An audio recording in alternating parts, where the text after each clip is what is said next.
When Ari Aster's feature film debut, Hereditary, screened at the Sundance Film Festival earlier this year, it received a rapturous reception and was favourably compared to such enduring horror film classics as Rosemary's Baby and The Shining.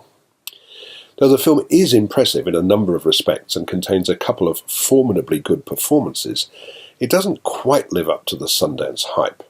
As a horror movie, it doesn't quite deliver enough thrills during its very overextended running time of over 2 hours.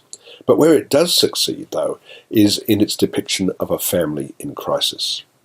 The film begins with a death notice. The deceased is Ellen Lee, a woman in her 70s who at the time of her death was living with her daughter, Annie Graham, Toni Collette, and her husband, Steve, Gabriel Byrne, and their children, Peter, Alex Wolff, and Charlie, Millie Shapiro, in a magnificent timber house located near snow-capped mountains.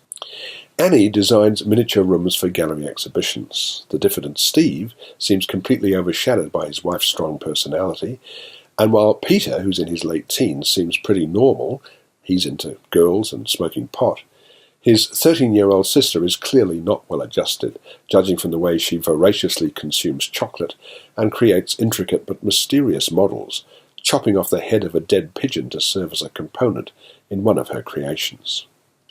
While going through her mother's effects, Annie discovers some cryptic messages among books on spiritualism. And when Annie, without telling Steve, decides to attend a meeting organised by members of a support group for the grieving, she reveals more about her mother and the strange deaths that occurred among members of her family. This is the sort of movie about which not too much should be revealed before you see it, so suffice to say that a bizarre accident upends the lives of every member of the Graham family. In the aftermath of this tragedy, Annie finds herself befriended by Joan and Dowd, a member of the support group, who proposes a séance, which of course is not at all a good idea. With a running time of, say, an hour and a half, Aster might have successfully tightened the screws of a plot that gradually reveals more and more about the background of this isolated family.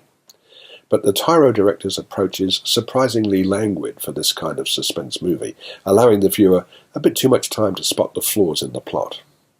But having said that, there are two magnificent performances here, and they make the film really worth seeing.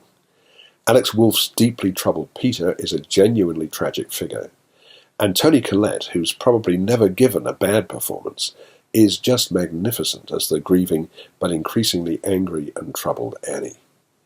So despite the film's shortcomings, Aster demonstrates enough talent to suggest that he might make a very fine movie in the future. And really, Hereditary isn't bad at all. It just could have been just a little bit tighter. I'm giving it 3.5 stars.